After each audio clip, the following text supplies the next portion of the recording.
El testimonio de Jesucristo es el espíritu de la profecía. Porque solamente la palabra profética ha de alumbrar sus vidas. Habla mi corazón, dame entendimiento. Límpiame, Señor, con esa sangre.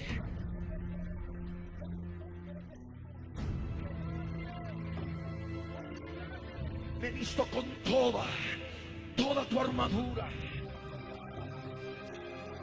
Salen ahora, fuera ahora. Se está cumpliendo en este tiempo. Como antorcha el lugar oscuro hasta que el día esclarezca.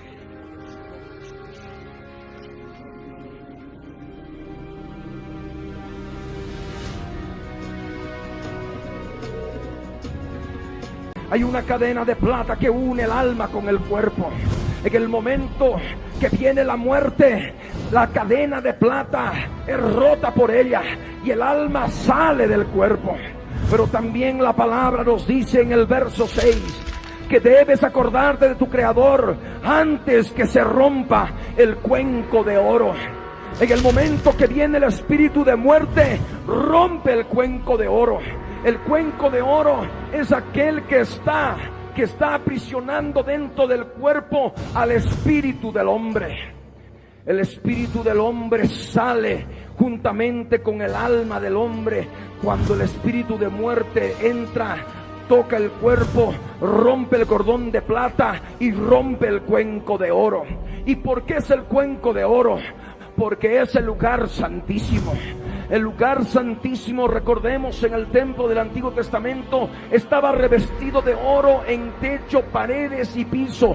Todo estaba revestido de oro, manifestando la pureza de la presencia de lo que Dios dio.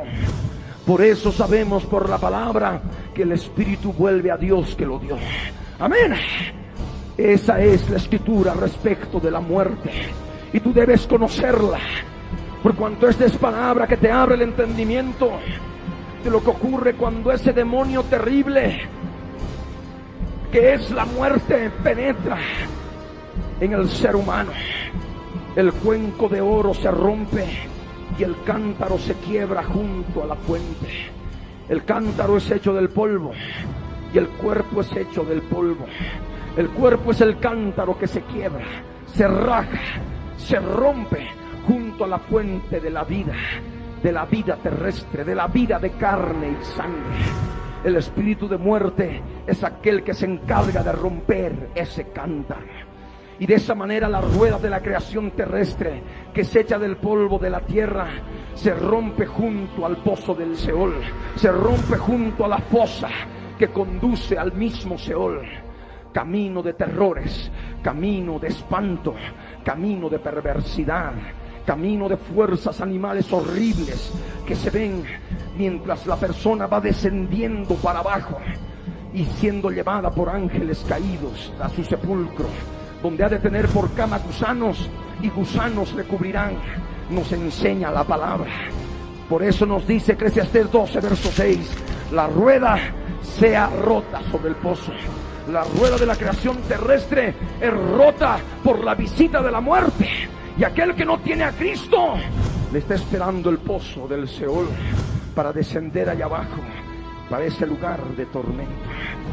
Eclesiastés 12 verso 7 por ello nos dice: el polvo vuelva a la tierra como era, y el espíritu vuelva a Dios que lo dio. El polvo vuelve al polvo. El cuerpo se va a la sepultura, al cementerio, es comido por gusanos, se va descomponiendo con el transcurrir del tiempo y se convierte en barro, se convierte en polvo. De la misma manera ocurre allá abajo, en el Seol, mientras el cuerpo se está descomponiendo y está siendo comido por gusanos, y van transitando gusanos inclusive por la médula, por los tuétanos de los huesos. De la misma manera en el aspecto espiritual, esos gusanos en el sepulcro del Seol, donde están las almas de los muertos sin Cristo, empiezan a circular y empiezan a provocar terribles dolores y espanto. mientras esos gusanos transitan en el reino espiritual, no son gusanos físicos. La Biblia, el Señor Jesús nos enseña que son gusanos que nunca mueren, y por tanto el sufrimiento nunca termina. El sufrimiento no termina. Pasan los días, pasan los años, y es ¡ay! Esto es para siempre. No tengo en ellos contentamiento. Por eso el Señor manifiesta: acuérdate de tu Creador en los días de tu juventud, antes que vengan esos días malos, antes que vengan esos días de tinieblas, antes que vengan esos días de oscuridad, antes que lleguen los años en los cuales digas allá abajo: no tengo en ellos contentamiento. Esto es para siempre. Esto es por toda la eternidad. Es la morada eterna. Es lo que nos enseña la palabra. El cuerpo vuelve al polvo, porque del polvo fue tomado.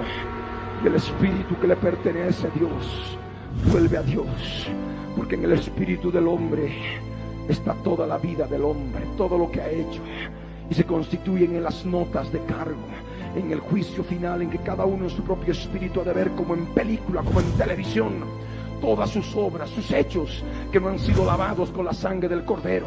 Y como no han sido lavados con la sangre del Cordero, no tiene su nombre escrito en el libro de la vida, y por tanto serán arrojados al lago que arde con fuego y azufre, que es la muerte segunda. Es algo terrible, es algo espantoso cuando sobreviene la muerte, y más terrible aún cuando sabemos que la persona ha partido sin Cristo, cuando la persona no ha tomado conciencia de lo que es la obra de la cruz del Calvario en su vida, cuando ha rechazado la obra de la cruz. Por eso tú, como cristiano, ¿cómo vas a descuidar una salvación tan grande? Debes arrimarte al Señor, debes arrullarte en Él, debes buscar su presencia y consagrarte cada día más a Él, porque de otra manera, no por el hecho de que te digas o te llamen cristiano, vas a escapar del poder del Seol. Por ello es necesario que tú vivas conforme a la palabra de Dios, que vivamos conforme a la palabra del Señor. Dejémonos de engañar, que por el hecho de que te llaman o nos llamemos cristianos o hermanos, ya tenemos el cielo ganado, cuando es necesario tomar la cruz cada día, es necesario consagrarse a Él, es necesario acordarse de Él cada día y buscar su santidad, sin la cual nadie verá al Señor. Pero aquel que vive para Cristo, aquel que vive por Cristo y para Él, en el momento que viene la muerte, hay ángeles de Dios que agarran su alma y se llevan esa alma a la presencia del Dios de Israel.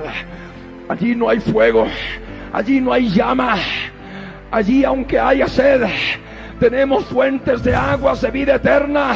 El Cordero nos pastorea por los siglos de los siglos, y nosotros le serviremos delante de su templo de día y de noche por los siglos de los siglos. Es la promesa que el Señor tiene para todos aquellos que se consagran a Él, para todos aquellos que buscan la santificación. El que esté santo, santifíquese más todavía. El que es justo, practique la justicia todavía. Amén. Pero el que es inmundo, nos enseña la palabra, siga siendo inmundo todavía.